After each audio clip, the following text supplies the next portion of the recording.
Why did the horror film Barbarian fail?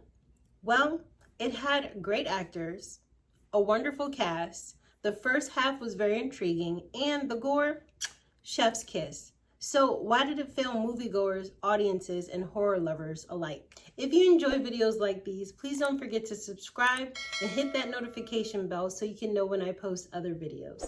Thank you so much for your support. Now, the horror movie Barbarian stars Georgina Campbell as Tess, Bill Skarsgård as Keith, Justin Long as AJ, and Richard Blake as Frank.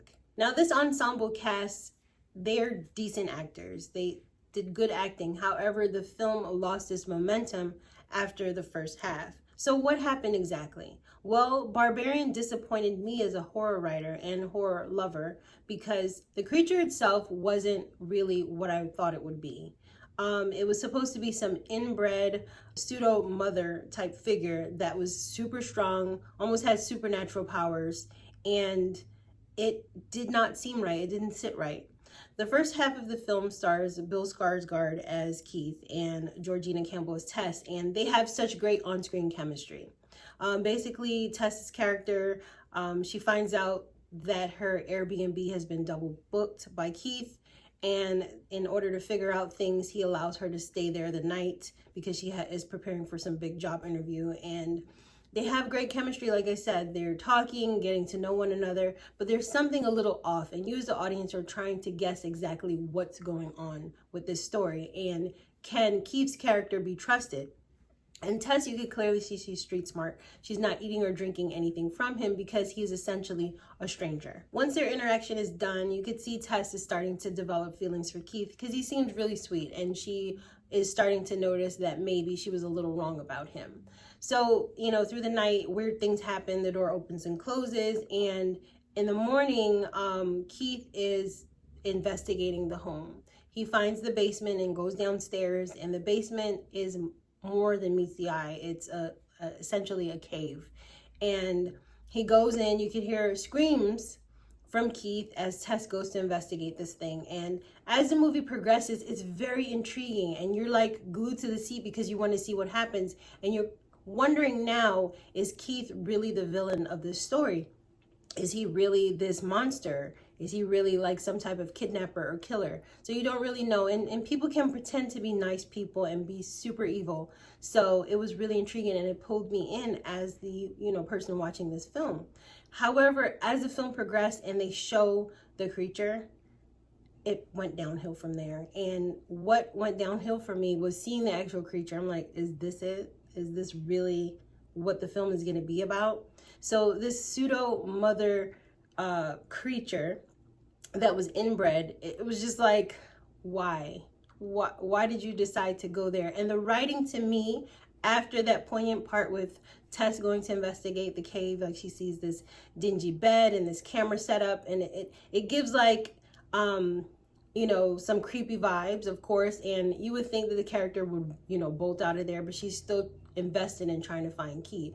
And the way in which Keith died, it was just so abrupt to me. And then to me, that's when the storyline like fell apart, and it didn't really pull me in as much.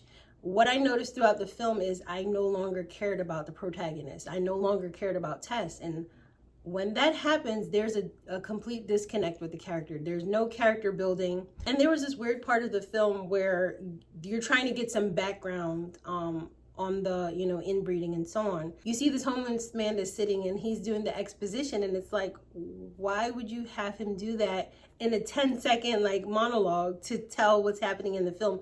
It was just, after that, it felt so disjointed. It's like, okay, did they really want to write a good script here? Like, what exactly happened? And don't get me wrong, some people enjoyed the film. It was okay, but I thought it could have been so much better because the writing to me just got sloppy after a while. And like I said, I was no longer invested in the main character. So the director and writer is Zach Krieger, and the first half of the movie, he did so well, to build the suspense and draw people into the storyline. And you're trying to investigate as with the characters as to what's happening in the film. So the creature origin, the style, and the backstory, it was just weird. It's like, okay, because of inbreeding, this is what happened.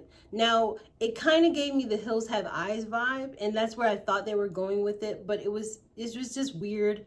and I think unnecessary how they did the creature.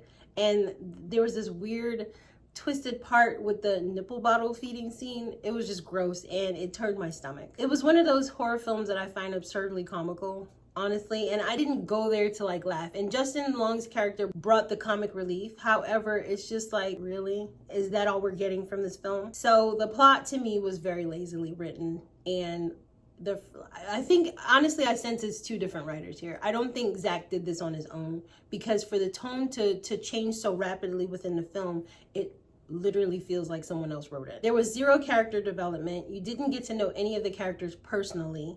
You had maybe a little snippet of Justin Long's character, AJ, and that was about it. But it wasn't enough for you to fully invest in the protagonist, which is Tess.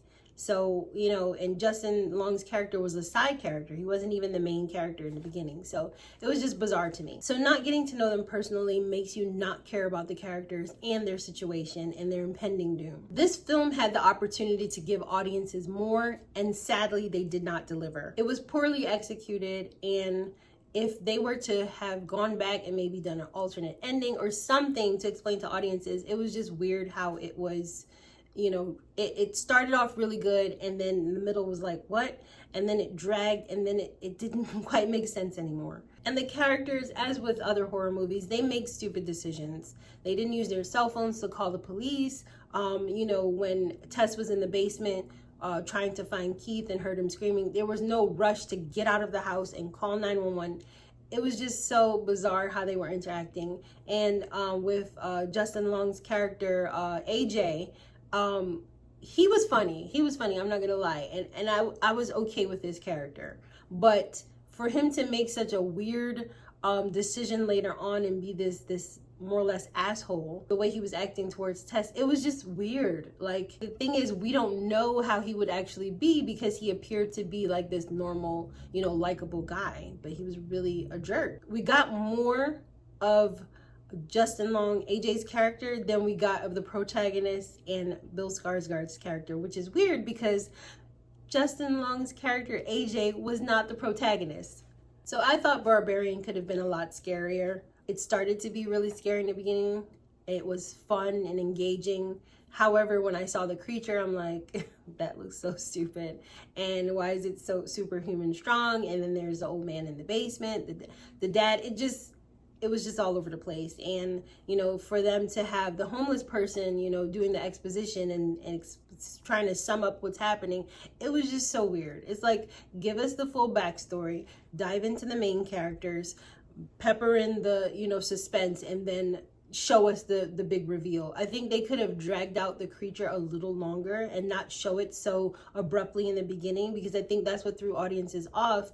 And for, you know, Bill Skarsgård character, Keith, to die in such an abrupt fashion, it was just weird. And like I said, it threw everything off after that. So for this movie, there was no defined arc, because the arc came too quickly in the story, and the arc is supposed to come toward the middle, and we got it way too soon. And I think that that's where it fell off, because as a writer, you're looking at what they call beats, story beats. This is how the story flows, and it doesn't throw off your readers when, you know, the rhythm is going smoothly. However, if you bring in the arc too soon, it can completely throw off the rhythm. And for the audience watching it, it's like, okay, the build up, this happened, the arc happened really abruptly, and then everything doesn't really matter after the arc. And there was no like pacing after that. It was just rapid and just weird to me. Well, that's my 2 cents on Barbarian.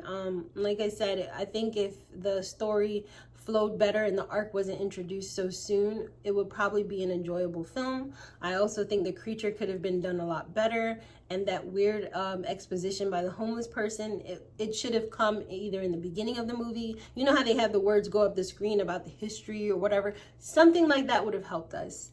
But hey, that's my opinion. Let me know in the comment section, did you enjoy Barbarian?